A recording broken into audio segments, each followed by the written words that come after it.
Good morning, everybody. How we doing today? Another episode. Don't even know what episode it is. Maybe Drew can figure it out. Flash it up on screen for me, please. Thank you, buddy.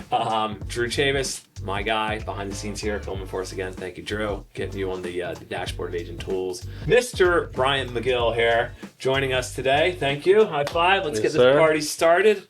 All right, new little format for you, Mr. MaGill. So if you watched other ones, be ready for some different stuff. A little switch up. Yeah. Weirdest thing you've ever seen showing a home? Anything good for us? No, I can almost guarantee 30-40% of the time if I'm showing a house in the sticks, there's going to be a snake in the basement. Yeah, you're the snake guy? Yeah, so I literally showed a property in Whitehall, I don't know, 5-6 months ago, and I was telling my client, I said there's snakes in these basements to just watch out, and it was all unfinished, and we're over by the sump pump, and there's all these, the drainage pipes running out and whatnot, and he goes to grab what he thought was a black pole, and it was a 7-foot black snake. Oh my God! You didn't tell me this story. No. So I don't do snakes. No, I don't. If you have no legs and you're on land, I don't touch you. And if you have too many legs on land, I don't get near. Staying in the office. No, snakes and spiders. You guys aren't getting me out in the field anymore. If there's snakes out there. Yeah. So snakes not that uncommon, I guess. If you're showing properties out there, there's certainly some things that you run into that probably aren't safe for podcasts to talk about when you see in homes, but All right. If you had a celebrity that wanted to work with you, purchase a home or sell a home, anybody out there that you really want to work with for any particular reason? I don't know. I have mine. I'll tell you mine. Yeah, let me hear yours. You want to hear mine first? Yeah. All right, I'd go with Kelly Slater, the surfer, because if he's going to buy a house, it's going to be probably a really sweet beach house on an island somewhere, and it's going to be very cool and hip, I would think. So I would love to be part of that process with him. Yeah, I mean, I think, I don't know. I don't really have any, I don't have any, idols in my 40s anymore. But, I like interesting people. So, I think one of the most interesting people on the planet is, Gary Busey. So I think just working with somebody like that would be a bit of a roller coaster. That would be probably just interesting, come out with stories and But yeah, he was huge in the 80s. And and just a weird. You younger weird folks dude. aren't going to know Gary Busey. No. What was his best movie? Oh man, I don't even know. I couldn't even tell you his movies. All right. I can only tell you the character he is. Home trends that you really like, certain things that you're seeing out there you like that other clients don't maybe appreciate. Yeah, I mean, we see a lot of it in the 50s and 60s homes, but whole house fans. Yeah, you like so it's not a home trend, right? But it's one thing that I think is so underappreciated because I grew up in a house that had one. Yeah, and they're usually right in the foyer, right? And they just kind of blow air. Well, so yeah, there's they're normally I grew up in a split level and we had a switch in the upper level, in the bedroom level, that just turned it on. But it was I have in the attic ceiling. It's in the attic ceiling. Okay. So, but it's you open the windows, you turn on the fan, and it just sucks everything in. And I don't know. I just have vivid memories as a kid, and when I bring that up to people, I'll always try to find the switch to make sure it works. Because and I always tell people, but they're all yeah, whatever, dude. We don't care about that. It's ugly on the ceiling. Yeah. But I think it's the functionality. They get all, dusty and stuff. They get dusty, but there's nothing better than a cold breeze coming in. Good to know. I'm gonna appreciate that more now next time I see one. You got to do it. What do you got in terms of trends that you see that you wish would go away? Oh man, design trends, I don't know. Right now, it seems to be green kitchen cabinets, blue kitchen cabinets are really in, or whatever. I wonder if that's going to fade in a couple of years and be oh my God, why'd I paint my kitchen cabinets green? I guess it could. I mean, but still, when you walk into a house, it's white cabinets, gray walls. That's a pretty telling sign of relatively bland. But for me, the whole farmhouse, shiplap's fine. But if you're shiplap throughout, and it's live, laugh, love, and seeing a lot of white and black houses right now. I can appreciate the aesthetic, but I like uniqueness and okay. Funniest client request you ever got? So this, I guess it's not funny, but years ago, I had a property for sale on a golf course at Maryland Golf and Country Club up in Bel Air. Yeah. And I put a sign on the back on the golf course. You couldn't have a sign on the front lawn, but I found a loophole. I could put one on the back. This guy calls me who was playing that day. He was only in town for that day and told me he wanted to buy the house for cash. No inspections, nothing. And so I was at my house in Timonium. And did he do it? Yeah, I left my house right then and there. I always carry paperwork in my car. Took a blank contract. I got to the golf course. I walked up. I said, I'm Brian MaGill. I'm here to see his name. And they took me on a golf court. I met him on the back of the green. He signed the paperwork, bought it cash, and then sold. Signed the paperwork on the golf course. On the golf course. I mean, he walked the house and then signed the paperwork on the golf course. Closed in 10 days. Why did he want this house? He had a house in South Florida that he was dealing. He had a membership at Maryland Golf and Country Club. He had business up here. He was in like the liquor distribution business. But he had a house that just had hurricane issues going on, and he needed something up here temporarily. So he bought it and he sold it, turned a profit like pretty shortly after, to be honest with you. So, but it was decided he didn't need it. Yeah, but it was like one of those, like, it was a crazy story, right? Yeah. It wasn't like there's nothing hilarious about it, but it was just like you kind of, for moments like that. Yeah. To favorite neighborhood in Baltimore? I mean, I lived in Fells Point for years. Yeah. So like I love Fells Point. I think as I like when I lived there, then I graduated, right? And I started moving towards the county. So then I lived in Hamden. I loved Hamden, like the walkability. So how many years licensed now? Let's see. Jump around here a little bit. Yeah. Just going right into it. I'm hitting quick here. Yeah. Let's look at our shoes. Look at that. Yeah. A little swoosh. $35. Rehoboth Outlets, baby. I think these were like $40 at the outlet in White Marsh. I feel a little bad we're not wearing Under Armour since Under Armour is kind of our backyard brand, but I do have some great Under Armour. I love Under Armour, but I know. It's just we're working Nike. Okay, we're the shoes we're are fans of all brands. Yeah. All right. So in the business, I first got licensed right after college in 2006. And then I got out in 2008. Like, I was young, no money. Yeah. And, I was sitting in New Hope sales. There's MaGill generations, right? So we got a little background, though. Your father was in the business, and I feel like it goes deeper than that, though, right? Yeah, so if there's ever anything, like, that's in your blood professionally, right? Like my family dates back to 1936 in real estate in Maryland. So my great-grandfather started a company on Harford Road, and then my grandfather, and then unfortunately my grandfather passed away of a heart attack at 49. My dad dropped what he was doing, working for IBM up in New York, and then came down and kind of self-taught, learned the business, and then grew it into what he grew it into, all the way up until I was a kid. Michael Yerman, right? With Yerman. So it's kind of funny because when I first got in the business, like I would do deals and like at least 30% of the time an agent had worked in some capacity with my dad. Yeah. So there was like always that strong relationship with my family. Yeah. But yeah, he had MaGill Yerman and then Better Homes and Gardens with them. It was like 500 some agents at one point, right? Yeah, 12 offices, 550 agents, something like that. But yeah, I've met your dad before. Yeah. We were business partners up until a little while ago. Yeah, gotcha. Great guy. Yeah, so really in your blood. So since 06, got back in 08. No, I got in 06, got out 08, left, got back in like end of 14. Gotcha. Okay, 14. Yeah. So been back in for a little over 10 years. Yeah. Gotcha.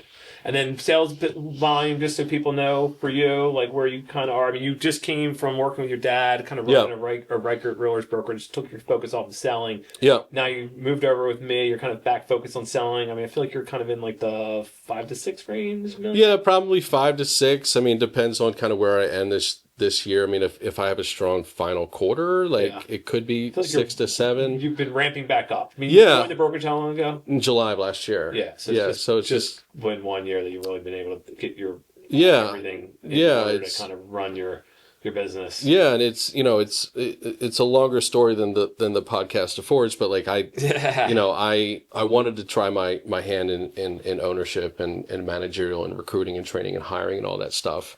And what I realized was like it came with all this stuff of why I left corporate America to come work and sell real estate. So just ramping things back up, reconnecting with some of my developer clients.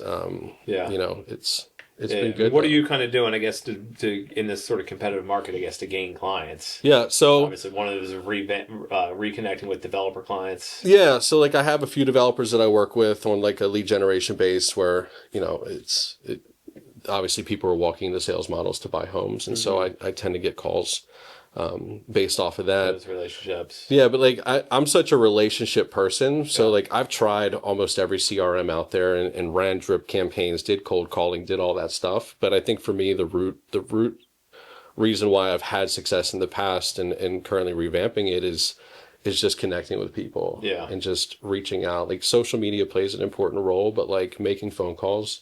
A buddy of mine that's in the business, I called him like humbly one time and I said, what do you do to sell so much real estate? And he said, I call 100 to 150 people a week and I don't talk about real estate. So like, that's something I can't call 100 to 150 people a week, but like I make an effort to like make those phone calls. Yeah. 100 to 150 people a week. Yeah. Large database or. Yeah. Or just friends, family, just checking in, like he's one of those guys and I'm similar to that as well. As like once you're in a situation like my kid's school, my wife's school, like my wife's an assistant principal, like my church, whatever it may be, I try to immerse myself in the community to where like you have as many connections as possible. Yeah. But I think like the biggest thing for me is like not being a secret agent, right? Like people have to know. So like for me, branding's important. Wearing stuff with my, wearing shirts with my logo on, it's important. Like just all that stuff. You're getting me into the garb. Or oh like man, swag. The swag, dude. It's giving me so much different stuff. Now I did a trust run on some hats that I gave you a hat the other day. Yeah. I'm getting out the other room. into the swag. You've given me candles. You've given me shirts. Hot sauce. You label MaGill team. Or dude, Ryan MaGill on any. I'll put on anything. Yeah, that's good. But you're doing like Popeyes, but you're just doing that on what, Etsy and stuff. Where do you find all these little? I don't know. I'm just a curious person. So like the hot sauce, like a little tidbit. Like I used to get stickers through Sticker Mule, and they would always send you hot sauce packets, and I'm like, this is really good hot sauce. But anyway, you can white label it. So like. You're just finding all sorts of things. Just finding it, I always want to have a reason to talk to somebody, right? Yeah. And so like, not like, hey, remember me when it comes time to sell your house, call me back. I feel like you just carry around the backpack and you're just whipping out stuff. Like, oh, here you see somebody It's like, here's some hot sauce, here's a hat, here's a t-shirt. Yeah, like, in a different life, I'm probably like working in marketing or promotional stuff. I've got candles. I mean, you're a candle maker. Well, I had a candle company with a business partner, and so we closed that and I just rebranded everything for my team. Buyers, sellers, investors. I mean, where are you focused across the board, or one area, one group? How do you kind of decide on that? So I mean, first of all, like you in this industry, you have to list to last, right? So like sellers are always going to be key. Because I'm so relationship based and like high on compassion, high on curiosity, like buyers I think are phenomenal to work with. Like it's such a rewarding process. Like when we think about why we do what we do. Yeah. Investors, I certainly have investors that I work with, but I think buyers are like tougher because it's like, it's there's so much more uncertainty when you start. Yeah. But then the satisfaction at the end is much more higher. Yeah, and like even like in a normalized market, like having so many buyers, like we're not in this market right now where there's not the inventory and people aren't pulling the strings, but like having buyers is one way that you can kind of control your income in this industry where it's with the market shifting towards more buyer's market. Having a buyer, you like kind of know like you can start to budget right. Sellers is like buyers, you're getting beat out, but now it's starting to come a bit more balanced. Right, but with it has to be balanced because when you have sellers though, like if you're marketing it right, like you should get 7 buyers off of that, right? Like you should have opportunity that comes in. Yeah, I mean when you're meeting with clients, buyers, seller side, is there any way that you kind of feel like you differentiate yourself in terms of how you deliver your value proposition to them? I mean, I don't know. Like the last person I had on here, like she's really into staging. So for her listings, like her differential point is sort of like that she will do staging for them. Yeah, no, I mean like services that I offer, like no, like I won't walk in and offer a specific service. I think I walk into an appointment knowing that I'm going to get the business. So I think part of it's like, and I hate to like keep using C words, but it's like being compassionate with them, being curious, right? Like, why are you selling it? What do you love about your house? Asking all the right questions, and then conviction. Like I need to walk in there knowing that like I'm the best. So like, I just try to set myself apart just personality wise. Right. Yeah. Right. Gotcha. All right. And then habits and routines that kind of keep you productive. Yeah, I mean, there's like some of the mental stuff, I think that, I kind of went down a little spiral a few years ago that like, I realized that like my spiritual and mental fitness wasn't where it needed to be. Yeah. So, part of the reason I do what I do in this industry. Knocked out the booze. Knocked out the booze, Our last guest also she's been sober for 19 years. Wow, yeah, I'll be booze how long? I'll be five in November. Good for you. But like I don't know, like I focus on my mental, so like I meditate every single morning, non-negotiable. I get my kids to school. I drop my kids off at school. I get home. I typically meditate for 10 to 15 minutes. It sounds woo-woo, but it keeps me grounded. Mm-hmm. I make a big effort to get to the gym every day. So to keep a routine in like my personal life, I think is really important. As far as like productivity and on the business side, like I use a CRM that I interact with. What CRM are you using? I use Wise Agent. So yeah. I've used like everyone out there. So if people want to ask about what CRMs that Mr. MaGill may like, so he's your guy because he's used them all. Like. Well, I believe that you probably used them all. Well, you are very curious. I'm curious, and so like, but I found that like Wise Agent is very rudimentary. It's very basic. It's a Rolodex that gives you access to like landing pages and QR codes and whatnot like that. But the best CRM is the one that you're going to use always. Sure. So, I've had KV Core, I've had Top Producer, I've had Salesforce, I've had, all these high level expensive ones. Yeah. But the one that I use the most is Wise Agent. Wise Agent. Which is the most affordable one. Isn't it like $30 a month? It's 40? Something like that. Yeah. Yeah. I think I pay annual on it, but it's... All right. Managing stress. So obviously gym, meditation, that's good. You hit on that for me already. Advice for, newer agents that are struggling right now? Yeah. Any thoughts on that? So it's funny because when I had the brokerage that I was, part owner and managing we had obviously the majority of people coming were new agents. So like for the new agent, like don't pretend that you're not new, right? Yeah, like I remember when I started a company. Sorry to cut you off. Yeah, you're good. I was, it was like my college landlords is who I kind of started working for, and they'd never even sold real estate. They just were my college. They were landlord kind of guys. Yeah. And so I had to like do my first deals, and I was basically like, I work for a company, and like they don't even like know how to train me. So I'm like doing the best I can here on what I can figure out on my own. Yeah. And so I just let them know like I'm new and I don't know what I'm doing. Yeah. I have a buyer. They really want this house, and they're really serious. So Yeah, you're being new gives you such a great opportunity that I think as experienced agents we look for is like reasons to reach out to the public, right? So like what a great reason for you to reach out to 100 people and say like, hey, just an FYI, like I got my real estate license. This is what I'm doing. If you have any friends or family in the industry, like I would love some help. And I know there's agents and brand new agents out there that are doing that, but I think embracing your newness is going to help you because it's going to keep you humble in the beginning, and then B, you'll quickly identify like who your hype people are, right? Yeah. Like if you get a response, it's like, oh man, I'm so happy for you. You're going to call people. Like, that's somebody that's going to stay in your database and you got to stay in contact with them. Yeah. If you have somebody that just ignores the email or the phone call, like, okay, we can still be friends, but I'm not going to spend my, marketing efforts on reaching out. What's the most Baltimore thing about you? Oh man. I think the only answer I can come up for that is I never left. Like I left for college. I went to Virginia Tech. That's a very Baltimore thing. And I came back. I have 3 sisters. One's in Miami, one's in San Francisco, and one's in Atlanta. Yeah. But I never left. Yeah. I left for school and that's it. I just came right back. Grew up here, graduated high school. Was too dumb to get any good colleges I wanted to get into. Went to California, Huntington Beach for a year. Went to community college out there, worked surf.